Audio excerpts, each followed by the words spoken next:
June 22, 1944. 0435 hours. Eastern outskirts of Caumont-à-Levant, Normandy. A pale gray mist clung to the hedgerows. The air carried the damp weight of a night that had not yet decided whether to turn into rain or break into sunlight. The front line in this sector shifted almost daily as German reconnaissance units probed, mapped, and reported Allied movements with precise regularity. Among the most persistent threats to the Allied advance were the German armored scout bikes. These vehicles, often Kettenkrader or modified motorcycle half-tracks, operated like fast-moving needles stitching across the battlefield. They slipped through narrow lanes, dashed around hedgerow corners, and vanished long before conventional anti-tank defenses could react. Every passing day brought more losses, more ambushed squads, and more leaked positions. The vehicles moved too fast for sustained rifle fire. They were too lightly armored for artillery to waste shells on, yet too nimble for mines deployed in predictable locations. Their very existence strained the nerves of forward units already stretched across fragile defensive lines. Corporal Arthur Finch stood beside a shallow drainage ditch, scanning the dim road that cut between two walls of dense brush. He was 27 years old, broad-shouldered, and carried the quiet confidence of someone who had worked with his hands since he could remember. He grew up on a farm outside Ripon in Yorkshire, a place where machinery never broke at a convenient time. His father taught him to mend tools with whatever scrap metal lay around. His mother taught him that simple solutions were often the most reliable. Finch brought those lessons into the war. He served as a mechanic before the Normandy landings and was later attached to an infantry company after casualties thinned specialist units. He had a talent for understanding how things moved and what made them stop. Most men respected him. A few laughed at his stubborn loyalty to plain, functional ideas. The scout bikes frustrated him deeply. They were not heavy threats like panthers or tigers. They were smaller problems that slipped through cracks and caused real damage. A Kettenkrad could collect intel in under 30 seconds, turn around, and vanish through narrow gaps tanks could never navigate. In the past week, 3 Allied listening posts had been overrun after reconnaissance teams reported their locations. Finch knew the pattern. He could predict the routes based on the terrain. He understood how creatures, machines, and men moved when they needed speed, partial cover, and minimal resistance. His upbringing gave him a habit of studying paths the way a farmer studies cattle trails. He watched for dips in soil, breaks in grass, and the curve of a lane that encouraged acceleration. Doctrine offered little help. The standard anti-tank mines were heavy and best suited for predictable movements of full-sized vehicles. Light scout bikes often skirted those fields or rode along edges at high speed. Tripwire mines required stable surfaces and careful concealment, difficult tasks in Normandy's uneven hedgerow country. Direct fire weapons struggled because the vehicles appeared and vanished before gunners could adjust. The frustration grew. Soldiers cursed at shadows. Officers demanded more patrols. No one found a consistent, low-cost answer. Finch spent long evenings sitting on an overturned ammunition crate, studying terrain around their forward observation point. He traced lines in the dirt with a stick, estimating distances and angles where the scout bikes would likely appear. He noticed a narrow dip just before a bend, a section of compacted earth that formed a natural funnel. The bikes always passed through it. They used it because the ground allowed stable acceleration. Finch recognized the pattern. It reminded him of the way cattle pushed through the same section of a gate line, pressuring the latch from predictable directions. That thought stuck with him. A latch. A trigger. Something simple that reacted to pressure from above. Something that did not rely on perfect terrain placement. Something that could be built from scrap. The concept took shape. He recalled the heavy-duty cattle gate triggers he had repaired hundreds of times at home. The design was primitive. A metal bar resting on a pivot. A plate or board above it. Weight applied, the bar shifted, the latch released. The principle was consistent across agriculture. Pressure in one spot triggered movement somewhere else. Finch believed he could adapt the idea. He scavenged pieces from broken crates, discarded vehicle parts, and the remains of a damaged trailer. He gathered a length of steel bar, a hinge plate, and a section of thick wooden plank. He repurposed a spring from an old motorbike shock absorber. His plan involved embedding a pressure plate just beneath the soil surface. A Kettenkrad's front wheel would roll over it, forcing downward weight. The shift would release a holding pin that supported either a heavy obstacle or an explosive charge. The obstacle could be a log suspended horizontally from a concealed frame. The explosive could be a standard anti-tank mine held in place by the pin mechanism. Finch preferred the obstacle. It was silent, reusable, and did not require explosives. When he explained the idea to his company sergeant, the man raised an eyebrow. When he explained it to the platoon lieutenant, the officer laughed and asked him whether he planned to run a farm or a battlefield. Word spread. Some men mocked him.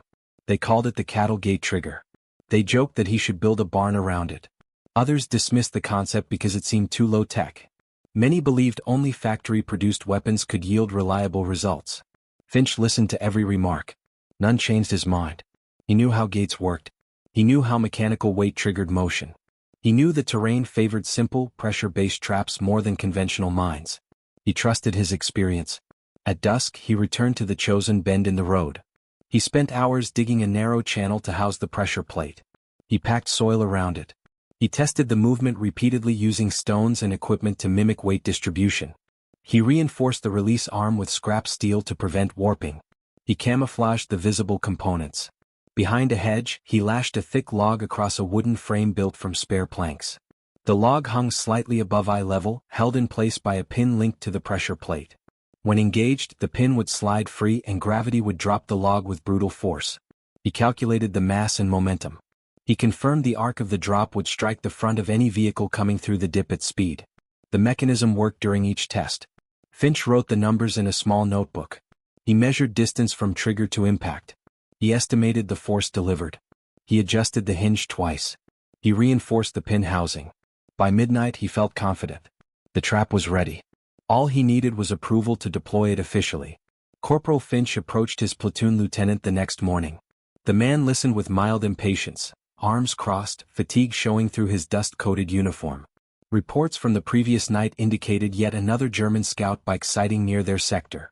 The threat persisted. Finch explained the design step by step. He described the pressure plate, the log drop, and the calculated impact force. The lieutenant exhaled slowly, weighing his options. On one hand, he doubted the reliability of a farm-style contraption built from battlefield scrap. On the other, they had no viable alternatives that worked consistently. After a tense pause, he gave reluctant approval. Finch could deploy it on a trial basis, provided it did not interfere with standard defenses. Finch nodded and left immediately. He felt neither triumph nor relief, only a quiet determination to prove the concept. By late afternoon he finalized the installation. He checked the alignment of the overhead log from several angles. He confirmed that the pressure plate sat flush with the surrounding earth. He disguised the trigger with a thin layer of dust and leaves. The entire system blended naturally into the road's profile. The hedgerows formed a thick concealment, masking the overhead frame and the log. A passerby would notice nothing unless they knelt and pressed the ground with deliberate force. Finch stepped back and studied the scene. The trap looked ordinary. The silence felt appropriate. Night settled over the countryside. A low fog drifted along the road, muffling distant gunfire. Finch joined a two-man observation team stationed in a shallow recess behind the hedge. Their task was to monitor the road and confirm whether any scout bike passed through. The hours stretched with minimal conversation. These moments reminded Finch of night vigils on the farm, waiting for predators near the chicken coop or monitoring cattle fields. Only now the stakes were far greater. At 0210 hours, the distant hum of an engine drifted down the lane.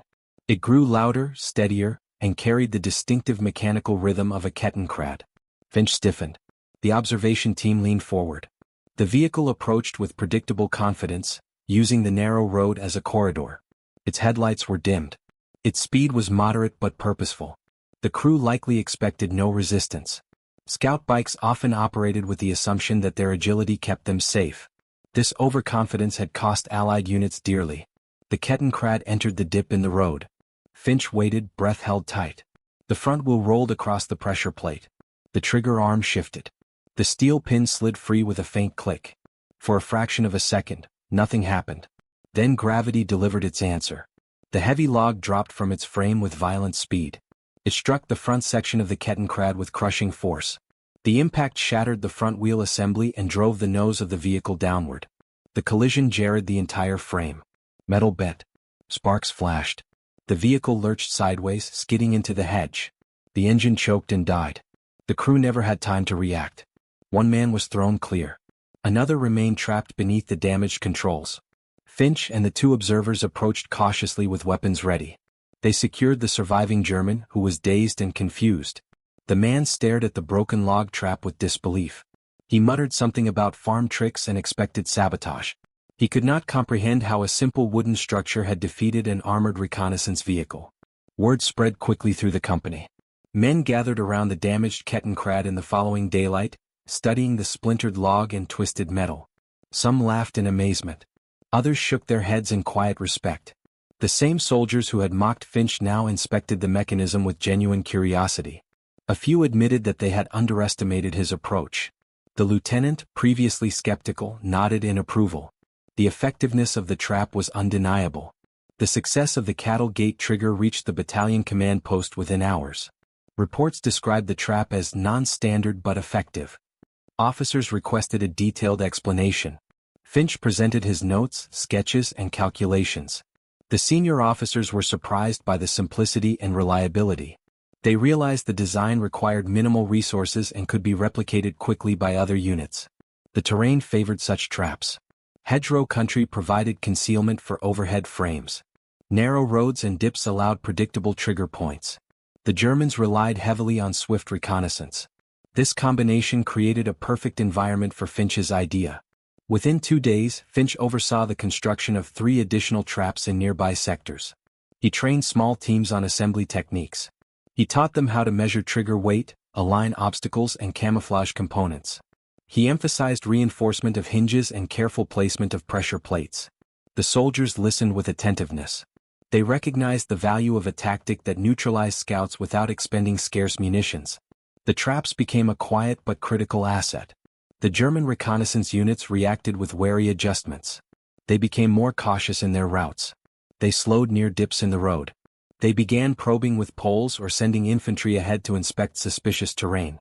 These changes reduced their speed and effectiveness. The Allied positions gained precious time to relocate or reinforce before reconnaissance reports reached enemy command. The cattle gate trigger altered the rhythm of the battlefield in subtle but meaningful ways. As the days passed, Finch refined his approach. He experimented with alternative materials, including metal bars scavenged from destroyed half-tracks and thicker planks recovered from supply crates. He designed variants of the trigger that could release weighted beams instead of logs. He tested linking pressure plates to explosive charges for scenarios where obstacles could not be suspended. Each improvement came from practical experience. Finch never viewed his invention as a single solution. He saw it as a flexible method. His peers viewed him differently now. They no longer dismissed his rural instincts. They acknowledged his mechanical skill. Some joked less harshly about farming. Others asked him to show them how latch mechanisms worked. Soldiers with engineering backgrounds studied his designs to integrate adjustments. The platoon lieutenant reported Finch's results to higher command with genuine respect. He called Finch resourceful, disciplined, and precise. Despite the recognition, Finch remained modest. He avoided exaggerating the trap's impact. He understood the device was not a decisive war-winning tool. It was a means to solve a specific problem in a specific environment. Its strength lay in its simplicity. It offered a tactical edge in moments where conventional weapons failed. Finch valued effectiveness over praise. The Germans tried countermeasures. They altered their approach angles. They widened reconnaissance teams. They attempted flanking maneuvers through fields. Some succeeded. Others encountered new traps. The cattle gate trigger, despite its low-tech appearance, introduced uncertainty into German planning. Their scouts hesitated at blind corners. Their confidence weakened. Allied units captured several more Kettenkrader over the next week, each disabled by variants of Finch's mechanism. By the beginning of July, the presence of Finch's traps reshaped the defensive posture of the companies operating near Caumont-Elevant. Officers reported improved security in forward-listening posts. Patrols returned with fewer casualties. Some units that previously relied heavily on explosive mines began supplementing their defenses with pressure-based obstacles modeled directly on Finch's cattle gate trigger. The design gained traction because it required no factory components and placed minimal strain on supply chains already under pressure from the rapid advance. The most significant improvement came in the form of predictable reaction time. Typically, German scout bikes conducted reconnaissance runs with such speed that Allied units had only seconds to process the event. The machines zigzagged through hedgerows, recorded positions, and vanished before riflemen or machine gunners could align shots. Finch's traps slowed this rhythm. They forced the reconnaissance units to approach more cautiously. They created pockets of uncertainty along previously safe routes. Every moment of hesitation provided Allied infantry with opportunities to reposition, hide sensitive equipment, or prepare ambushes. Finch continued to refine his trigger mechanisms. His notes from early July reflected adjustments in spring tension, improved camouflaging techniques, and measurements of force exerted by various German light vehicles. He documented the weight of different scout bike models and estimated the distribution of load across front wheels. He even recorded the average approach speed of vehicles at different times of day. His engineering mindset transformed the cattle gate trigger from a crude improvisation into a repeatable defensive method supported by practical data. On the morning of July 6, Finch received an unusual request. Battalion engineers wanted to observe the trap in action from close range. This was a departure from normal procedure. Engineers rarely concern themselves with improvised devices unless they believed a concept had broader potential. Finch prepared a demonstration using a suspended beam designed to simulate a Kettenkrade's mass. The pressure plate triggered cleanly. The beam dropped and struck a target box with calculated force. The engineers exchanged glances. They asked questions about tension settings, frame stability, and the ideal angle for the drop. Finch answered each question with concise precision. He spoke from experience, not theory. After the demonstration, one of the engineers remarked that Finch's design reminded him of counterweight traps used in early defensive warfare. Finch nodded. He had studied none of those historical examples, yet the principle resonated with universal mechanical logic. The engineer left with detailed diagrams and measurements, suggesting the trap could be standardized into field manuals if reliability remained consistent. The next major test came 2 days later. That night, a storm rolled across the region. Wind rattled branches. Rain soaked the ground. Visibility dropped to near zero. These conditions often emboldened German reconnaissance teams. The sound of rain masked engine noise. Mud softened terrain. Many officers expected scout bikes to exploit the storm. Finch remained in position near one of his newer trap sites, a narrow corridor bordered by a high hedge on the left and a shallow ditch on the right. The cattle gate trigger variant installed there incorporated an improved hinge and a reinforced overhead beam. At 0300 hours, faint engine noise blended with the sound of rainfall. Finch strained to listen. The noise grew louder. A German reconnaissance team advanced cautiously. The vehicle's dim light cut through sheets of rain as it approached the corridor. Finch remained still, eyes fixed on the pressure plate location. The Kettenkrade progressed slowly at first, then picked up speed as the rider sought to clear the muddy ground. The front wheel compressed the pressure plate. The hinge flexed. The release pin snapped free. The heavy beam dropped. It struck the vehicle's front assembly with brutal force. The impact echoed through the storm. The Kettenkrade collapsed forward, its engine sputtering. The rider flew sideways and crashed into the ditch. The scout sitting in the rear seat tumbled backward, stunned. Finch and 2 nearby riflemen moved quickly. They secured the area, confirmed the injuries, and captured the surviving scout. The trap had performed flawlessly even in poor weather conditions. Finch noted the results. He recorded the rain's effect on pressure sensitivity. His trap now proved effective under a broad range of environmental variables. That success elevated Finch's reputation further. Officers trusted him with increased autonomy. They allowed him to coordinate trap placement across multiple companies operating near the sector. Finch never sought command, but he understood responsibility. He traveled between units, inspected terrain, and identified ideal locations based on enemy movement patterns. His agricultural instincts, honed from years of observing animal behavior and landscape contours, now guided tactical decisions across a battlefield. Soldiers treated his observations with respect. They listened when he pointed out subtle depressions in soil or natural choke points concealed by vegetation. The variety of traps grew. Finch introduced a double hinge variant that released 2 obstacles simultaneously. He tested a vertical drop design intended for narrow lanes with overhead cover. He experimented with counterweights that increased impact force without requiring heavier beams. He built collapsing frame traps for muddy terrain where logs or beams risked sticking. Every experiment involved precise measurements. Every improvement sought practical value. His workshop, once a small corner of a supply tent, expanded into a dedicated space stocked with metal fragments, spare hinges, and wooden beams. German forces took notice. Reconnaissance units altered their routes significantly. The once predictable patterns grew erratic. Some units abandoned certain roads entirely. They dispatched infantry scouts ahead of vehicles more frequently. However, this adjustment slowed their intelligence gathering. Machines designed for speed now advanced cautiously, reducing their scouting efficiency. Finch observed this behavior change with interest. He realized the traps not only destroyed targets but also shaped enemy behavior in ways beneficial to Allied forces. On July 12, a German reconnaissance group attempted a more covert approach. They moved through a lightly wooded area parallel to the road. Finch anticipated such an adjustment. His team had prepared a trap just inside the tree line, using a narrower pressure plate and a suspended beam positioned between two sturdy trunks. The Kettenkrad advanced through the woods, likely believing the tree cover provided safety. The front wheel struck the concealed plate. The beam dropped at a diagonal angle. It smashed into the vehicle's side with crushing precision. The German rider was incapacitated. The scout attempted to flee but was quickly apprehended by a nearby patrol. This ambush reinforced a critical truth. Finch's trap did not rely on the enemy following roads. It relied on weight, motion, and predictable paths through natural terrain.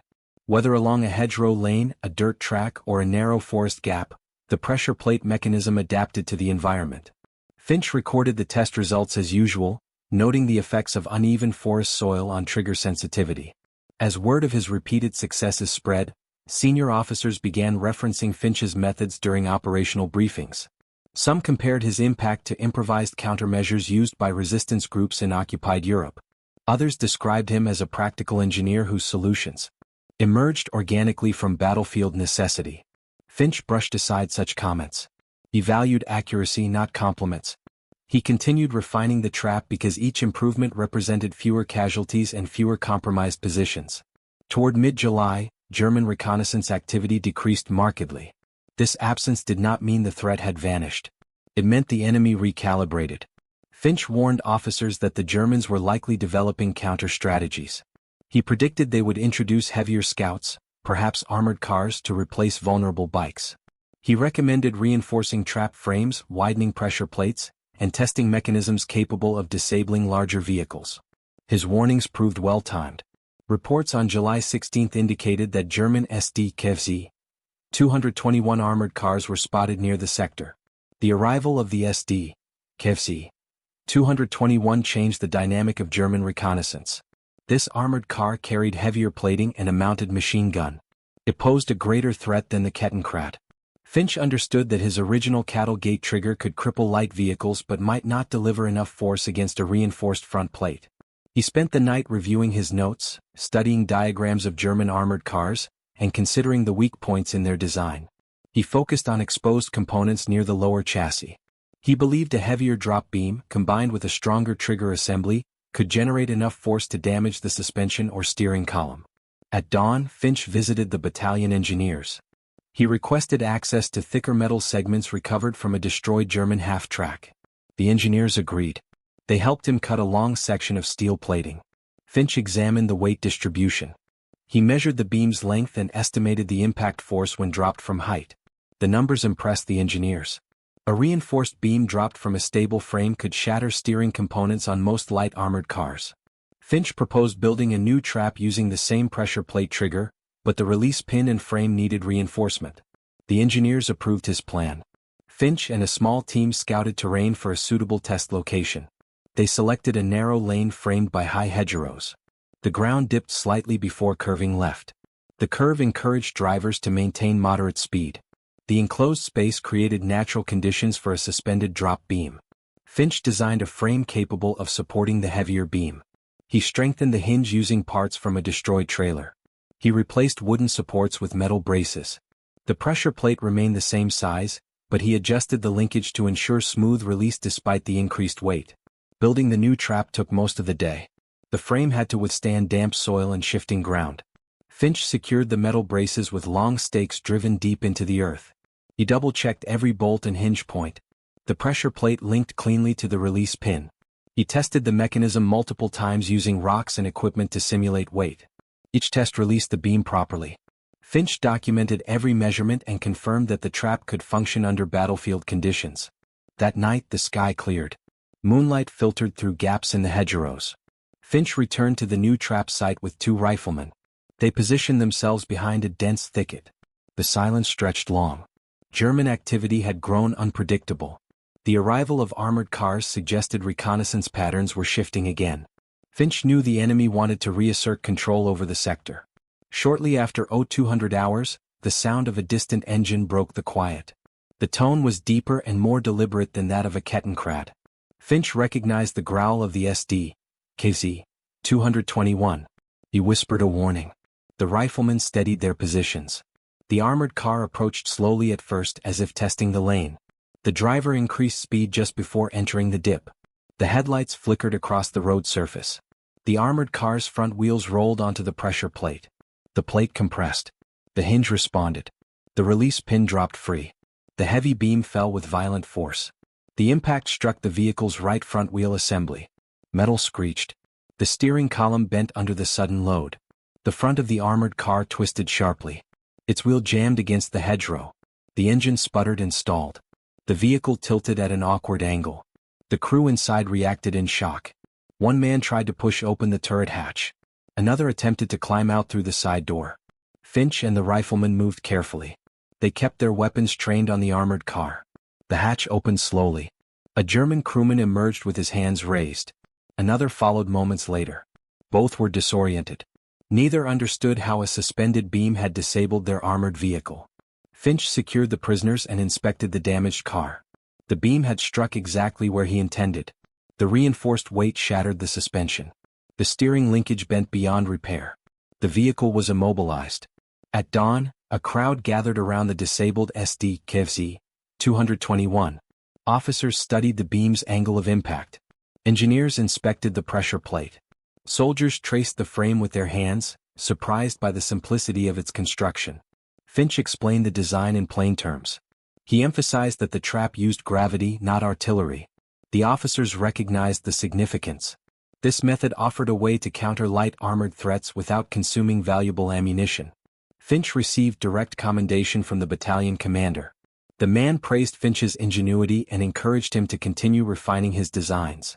Over the next week, Finch adapted his traps for even more scenarios. He developed a variant intended for soft soil and mud. This design used a different hinge structure that prevented the beam from sticking during the drop. He created a narrow beam version for forest paths. He increased the size of the pressure plate for areas where armored cars traveled in pairs. Every improvement addressed a specific environmental challenge. The Germans responded with new tactics. They deployed infantry scouts with long poles to probe the ground ahead of vehicles. They used explosive charges to collapse suspicious hedgerow sections. They altered their night movement patterns. Some armored cars avoided roads entirely and traveled through fields. Finch anticipated these changes. He modified pressure plates to function beneath shallow grass and mud. He relocated traps to natural choke points. He predicted the paths vehicles would take based on terrain shape and soil firmness. On July 20th, a German reconnaissance team attempted a bold maneuver. They sent an armored car followed by 2 infantry scouts down a narrow corridor near a burnt farmhouse. They believed the open area reduced the risk of overhead traps. Finch had prepared a different variant there. Instead of a suspended beam, he designed a pivoting side strike mechanism. The pressure plate triggered a swinging timber reinforced with metal bars. The timber struck the armored car's side as it passed. The impact crushed part of the wheel housing. The vehicle rolled partially onto its side. The infantry scouts panicked and fled. Allied riflemen captured the surviving crew. This event strengthened Finch's reputation further. Officers described his traps as practical, repeatable, and adaptable. They praised his ability to predict enemy choices based on terrain. Finch continued documenting every test result. His notebook filled with sketches, angles, distances, and notes on soil behavior. Soldiers borrowed his notes to replicate traps in their own sectors. Despite the widespread praise, Finch remained focused on improvement. He knew the Germans would keep adapting. He expected heavier recon vehicles or changes in formation. He warned officers to prepare for countermeasures. His predictions proved correct again. Reports indicated that German units now equipped some scout cars with plated underside guards. Finch considered this challenge carefully. He believed the answer lay in increasing impact force or shifting the drop point to a more vulnerable angle. He began designing a heavier beam variant supported by a reinforced frame. He tested different hinge materials. He calculated force increases. His workshop grew more complex. Engineers visited regularly to study his progress. Officers requested trap placement recommendations before planning patrols. By late July, Finch's traps became an integral part of the defensive network. They slowed German reconnaissance. They reduced surprise attacks. They protected exposed listening posts. They bought critical time during the Allied push through Normandy. Finch understood the impact. He also understood the cost. Every trap existed because soldiers had died earlier in the campaign. As August approached, the Allied advance gained momentum. German forces continued to resist fiercely, but their ability to conduct fast and reliable reconnaissance weakened. Finch's traps played a small but meaningful role in this shift. Reports across the division noted reduced enemy scouting runs in sectors where pressure plate mechanisms were deployed. Officers recognized the pattern. Where the traps existed, German scouts hesitated or avoided the area entirely. This hesitation created information gaps on the German side. These gaps allowed Allied units to reposition or execute flanking movements with less risk of early detection. Finch studied these results with quiet attention. He remained aware that battlefield success often depended on subtle changes that compounded over time. A delay of 30 seconds at a choke point. A half-kilometer detour chosen by a cautious driver. A reconnaissance report arriving 5 minutes late. These small delays shaped the planning cycle of both sides. Finch never claimed his traps altered the war. He claimed only that they preserved lives by disrupting enemy patterns. This truth guided his work. In early August, Finch joined a company moving toward a newly contested sector west of Caumont. The region featured narrow sunken lanes shaped by centuries of erosion. High hedgerows and earthen banks created natural corridors perfect for ambushes. Finch saw opportunity in this terrain. He selected 3 locations for trap placement. One was a narrow lane with a sharp rise, ideal for a vertical drop mechanism. Another was a split track where 2 paths converged. He built a wide pressure plate to cover both paths. The third was a shallow depression near a fallen tree. He used the tree as part of a swinging beam design. During this period, German forces attempted to regain initiative. They launched aggressive reconnaissance pushes supported by light infantry. One night, a German unit advanced along the converging paths near Finch's second trap. The Kettenkrad in the lead moved quickly, followed by riflemen. The vehicle rolled across the wide pressure plate. The release mechanism activated. 2 beams dropped at once. Both struck the light vehicle from different angles. Metal buckled. The machine collapsed with a violent jerk. The infantry behind it stopped abruptly and scattered. Allied riflemen positioned nearby opened fire. The engagement ended quickly. The beams worked exactly as intended. Later that week, enemy units tried probing the area with increased caution. Finch observed their behavior from concealed positions. The Germans stopped often. They sent men ahead with poles to test the ground. They inspected trees and hedges for overhead frames. Finch noted each attempt in his notebook. He understood that every hour spent checking for traps limited the Germans' ability to conduct deeper reconnaissance. The traps forced the enemy to think defensively instead of acting aggressively. On August 9, Finch faced one of his most difficult challenges. A report arrived stating that a German armored car with reinforced front plating was moving rapidly through a lane previously considered too open for traps. Finch inspected the lane. The overhead cover was minimal. The soil was dry and firm. Traditional drop beams would not conceal well here. He decided to build a horizontal strike mechanism set into a bank along the roadside. The pressure plate sat several meters ahead of the mechanism. Triggering the plate would release a strong tension beam from the side, aimed at the lower wheel assembly of the armored car. Time was limited. Finch and 2 soldiers worked quickly. They dug into the bank, installed metal braces, set the beam in place and calibrated the tension. The sun was already setting by the time they finished. Finch tested the linkage twice. Everything functioned correctly. He covered the pressure plate with dust and grass, walked the lane once more and returned to a concealed position. Near midnight, engine noise approached. The armored car advanced with confidence. Its headlights illuminated the lane. Finch remained still. The front wheels passed over the pressure plate. The release arm shifted. The side-mounted beam shot forward with tremendous force. It struck the armored car's wheel housing, smashing the suspension. The vehicle lurched sideways. The engine cut out. German infantry following behind scrambled for cover. Allied soldiers engaged them immediately. The firefight ended quickly. Finch inspected the vehicle before dawn. The beam had cracked the lower chassis and rendered the armored car immobile. This event confirmed the adaptability of the cattle gate trigger concept. It was not limited to one direction or one terrain type. It could strike from above, from the side, or at angles adjusted to the environment. Finch documented the results, adding new diagrams to his already thick notebook. Engineers visiting the site noted the practicality of a side strike design. They discussed integrating these variants into training materials for other units.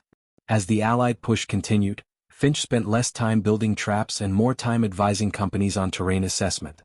His understanding of natural choke points, dips, soil pressure and movement patterns became an asset that officers sought frequently. He taught soldiers to read the land the way a farmer reads fields. He explained how weight distribution reveals common paths. He pointed out where vehicles instinctively slow and where they accelerate. These lessons improved defensive positioning even in areas without traps. By late August, German resistance in the region weakened significantly. Reconnaissance reports from enemy prisoners confirmed the psychological impact of Finch's traps. Many scout drivers feared narrow lanes or shaded dips. Some refused to travel routes known for ambushes. Others demanded infantry support before moving ahead. Finch understood that fear disrupted efficiency. Machines that once moved freely now crawled with caution. When the Allied forces secured the sector, Finch's role shifted again.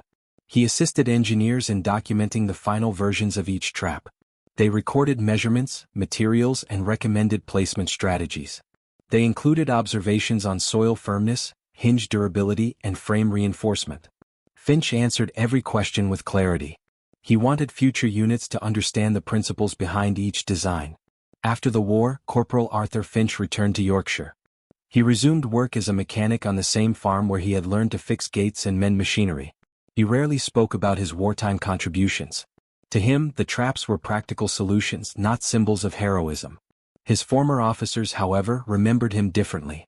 Some wrote recommendations praising his mechanical ingenuity and his ability to read terrain.